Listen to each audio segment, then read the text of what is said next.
friends, this is the Miss Volfie from our Half Acre Homestead. Today is November 9th, 2015, but you're going to be getting this video tomorrow. Thank you for all the wonderful responses to my bit of a rant yesterday. And I just did a 40-minute rant now and deleted it because it was just way too harsh. Because I've had a rough day.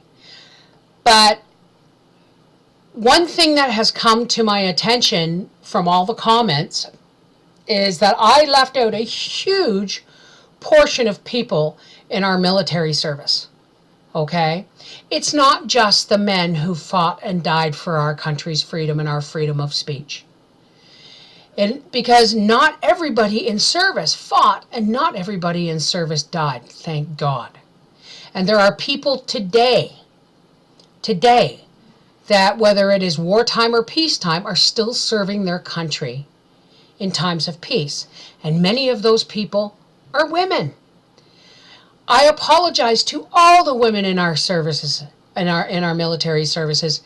For my only excuse is that in my family, personally, there was never any women who served in the military. There was my grandfathers, my uncles, my great uncles, and I've had cousins. I've got, my nieces. I've got friends and family and nieces and nephews that are in the military, and I have a tendency to get somewhat impassioned when I think of my grandfather. When he passed away, he had no legs because they were so badly damaged in World War I that over the years the circulation got bad and he had to have them removed one by one. And his son, my Uncle Art, who is buried in England, where he died, Actually, he died while he was on leave. He was in a movie theater in a matinee, and a bomber got lost in the fog. And it was one of those villages where they sent the children from the city into the farm country. They sent them out to the farms and stuff to keep them safe. And a bomber got waylaid in the fog and saw a target and hit it. And it just happened to be a rural area movie theater in a little village. My uncle and a friend of his were on leave and in the theater. But they actually died helping a lot of kids out of that theater, So I have a tendency to think of those men in my life that have done active military duty. And I've got cousins as well, So to all those who have fought, died, and served in peacetime and still do today, believing that what they do matters, and believe me, it does. For that, we thank you all. You are all veterans, whether you saw active duty or not. Tomorrow will mark the 15th anniversary of my father's passing. God rest his soul. I miss him very dearly. I will till the day I die. He was a good man, my father. Anyway, I want to mention one comment in particular, Roby 3. I'm going to actually delete this comment after I read it because I think it's very inflammatory and I don't want people getting really ticked off. It says, "Oh, please, Roby 73, please people calm down. Your problem will have solved itself within a few short years. With the mulatto in the White House, with the newly elected Liberal Justin Trudeau in Canada, and Merkel in Germany, it will not be long and we will be all forced to live under Sharia law. There'll be no more Christian holidays, blah, blah, blah, blah. Muslims don't have veterans, yada, yada, yada, yada, yada." Now I'm going to delete this comment. I'm going to remove it. I don't know about your president or your prime minister or whoever is in the office because you don't say what country you're from. I believe I've seen a lot of YouTube videos that have shown Muslims ranting and raving and how they're going to take over all the countries by simply flooding us with Muslims and then taking over, Well, let them try. Okay, that's fine. But you can't stop my belief, because who I am will not change, not even under force. So forget it. And I don't like the inflammatory comment about the mulatto in the White House and the liberal Justin Trudeau. You just back up the truck there a little bit, buddy. Okay? Liberal in Canada and liberal in the USA do not necessarily mean the same thing. Okay? And there is also the fact that Justin Trudeau deserves the right to prove himself worthy of being our Prime Minister. He's made a lot of promises, and of all the politicians I've ever seen walk across a podium or stand in front of a microphone, my money's on him. Okay? Again, liberal in Canada and liberal in the USA do not mean the same thing unless you're taking the word itself literally. Okay?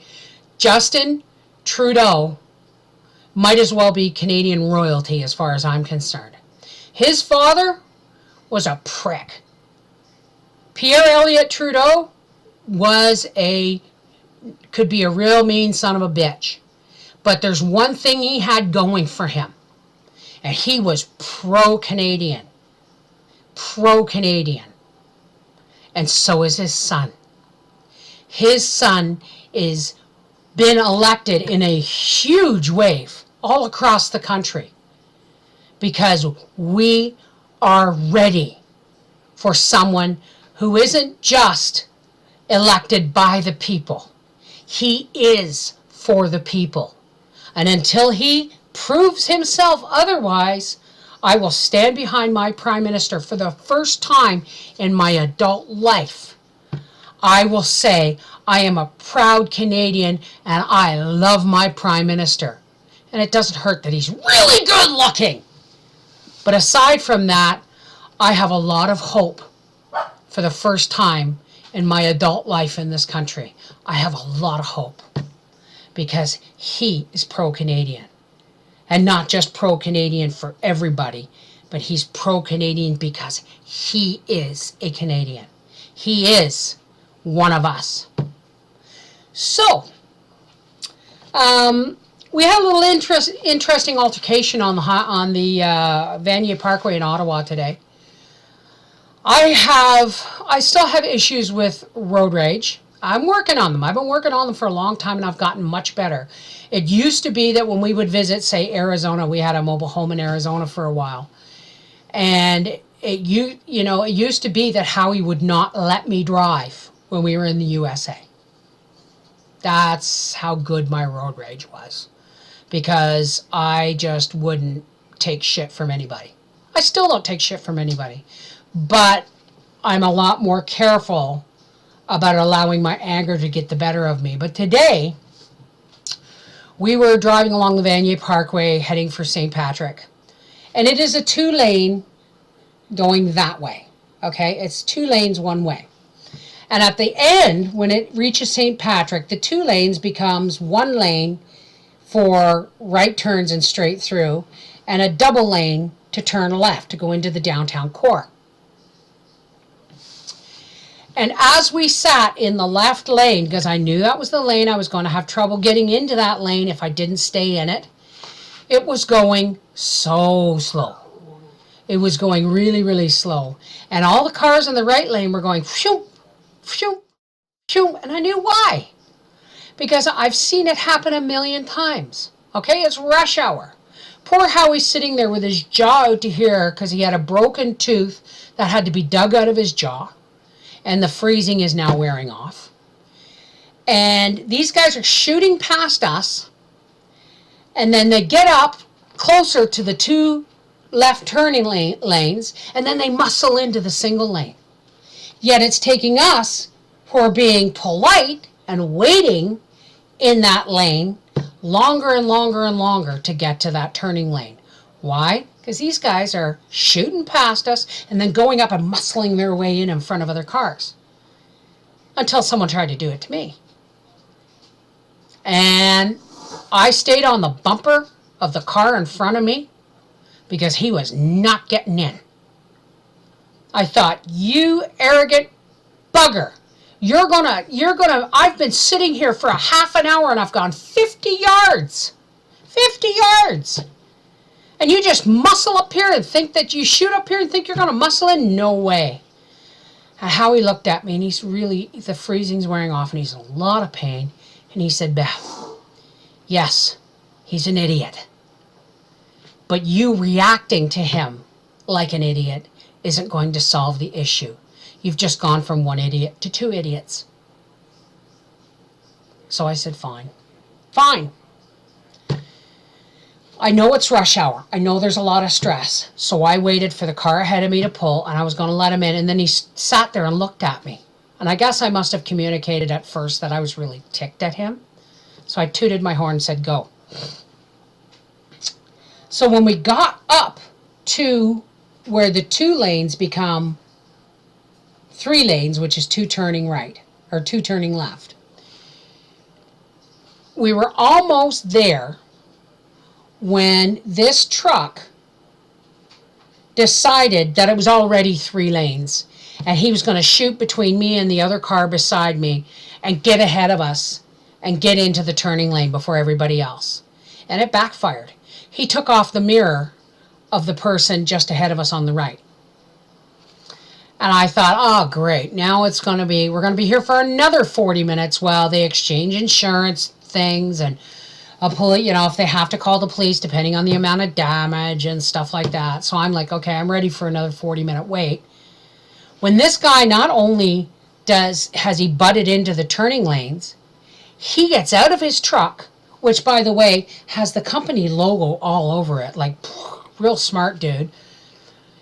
He walks over to the car where he's taken the mirror off with his vehicle, and he sees it's a woman, and he starts screaming at her. What are you doing, you stupid bitch? Yada, yada. And my son's ready to get out of the car. Poor Howie's like a puddle of pain in the passenger seat. And I'm like, hey, whoa, what's going on, right? And I realize, yes, he was going to walk over and go have words with the person, but as soon as he saw it was a woman, he inflated and got aggressive.